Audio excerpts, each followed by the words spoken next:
Jim, new first team coach at Warwickshire County Cricket Club. That must sound pretty good to you. Yeah, I'm very excited about this opportunity, and it's a real honour to be able to take charge of this role. It's been something that we've kind of, as a management, we've been working very hard towards in November and December, when there was no real leader or no named leader. So it's been an opportunity to sort of be an interim coach in that period, but having the opportunity now of having it all sorted, it just means we can just crack on now and get on with preparations. You've had a bit of a long Warwickshire journey, from supporter to player to captain to assistant coach and now first team coach. You must be very proud to lead the club from a coaching point of view.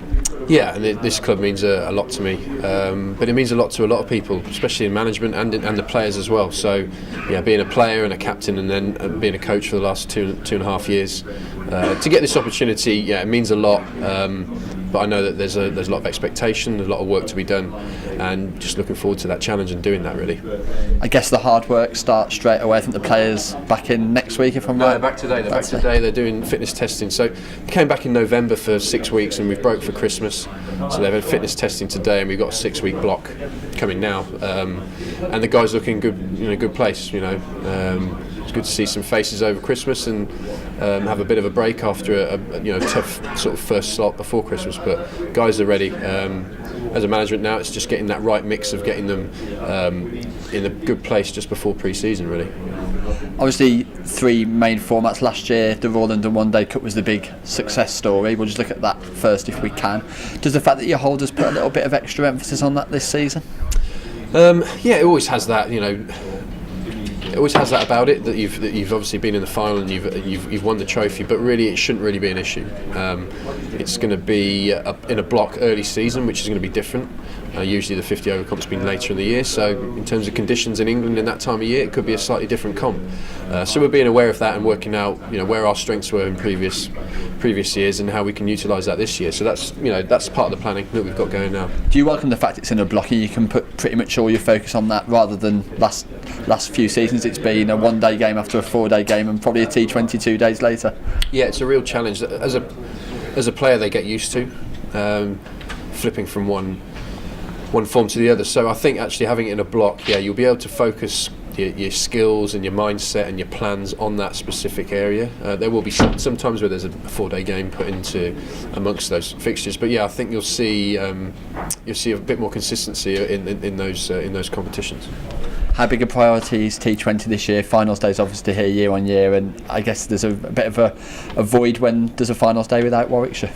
Yeah, it was obviously disappointing that we didn't get through to quarterfinals. We've been at Finals Day the previous 2 seasons, and only not getting past the semis in 15. It's hard to leave your own ground halfway through an event, but it's such a great event here. They put on a great show. It's so well supported. The atmosphere at Edgbaston is second to none. So as a club, if we can get Birmingham into that mix, the guys had a great time in 2014, and to have that opportunity again would be fantastic. But it's a long way. We've got to make sure we're playing good cricket. We're getting the right momentum at the right time in the competition to win those games of cricket. T20 seems to evolve year on year, and something new always comes out of the cupboard, if you like, and displays itself. Any idea what it will be this year? How do you think it's going to evolve further? Yeah, it does evolve, but it's much more the skill level. We've seen certain bits of fielding that come into the game, but the game plans are very similar. It's just people going hard and looking to hit the ball as far as long as they can, and it's a real challenge of whether pace off or pace on, and those skills. Really, what we're looking to do is not reinvent the wheel. We want to make sure that we are upscaling our batters so they can hit 360, and make sure our bowlers have our 3 or 4 deliveries that they can nail under pressure, because really T20 is all about winning passages of play under pressure. If we can do that, you're going to win a majority of your games. I'm sure members and supporters all want to know whether there's a big name around the corner. Is there anything you can say? Is there any plans to bring in a stellar name? No, I mean there's no names to be banded out there at the moment. But Ian Bell's been out in Perth with the Perth Scorchers in the Big Bash. He's got some good information. He's had a good eye on a couple of players out there, and this is part of Ash's role now that he's now in the role. We've got a few names that we've been thinking about, and we can start bouncing those off each other, and we'll be hopefully picking up the phone a few times and see what the opportunities are. I would imagine the Championship was probably the biggest disappointment last year, the fact that it became a little bit of a struggle in the end to get over the line to stay up. Obviously, you and Ash had amazing success in 2012 with the Championship. How big a driver is the 4-day game for you this year? Oh, it's massive. We weren't happy with last year. We won a trophy, but we knew we weren't where we wanted to be, and we don't want to be fending off relegation. Next year, there's one less team, so it's even bigger fallout to get dragged into that relegation battle. So it's going to be as competitive as it's ever been as a championship, but we're excited about that, and we know that we've got the players to achieve in 4-day cricket. We know we can take 20 wickets. It's just about making sure we put those runs on the board and put teams under pressure. Was it a lack of runs at the right time last year that probably led to a little bit of a season of underachieving? That's exactly right. It's not so much about the runs, it's the runs at the right time, because an 80 odd could be an absolutely crucial amount of runs, even though it's not 100 in certain games. And I think those games where we could have just won those passages of play with the bat, we didn't. But we will address those things, and our strength in the past hasn't necessarily been like huge volumes of runs. It's making sure we take 20 wickets, but we win crucial passages of play with the bat. So the guys, we're working on the areas that we think we're weak in 4-day cricket with the bat, and challenging guys to improve in that.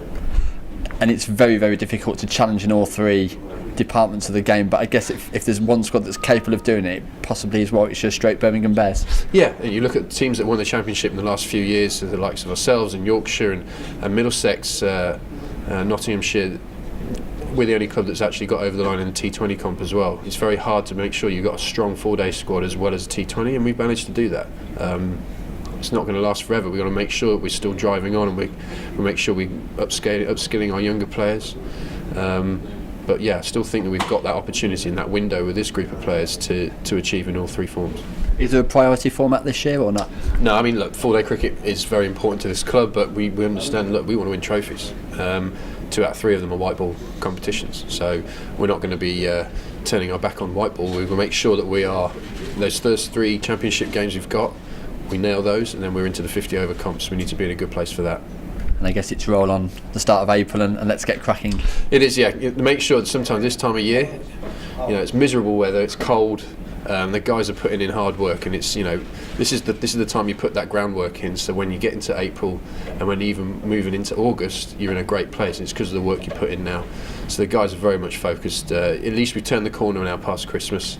And they can see that plane to Abu Dhabi and making sure we get outside and get some sun on our back and get some overs under our belt in the middle.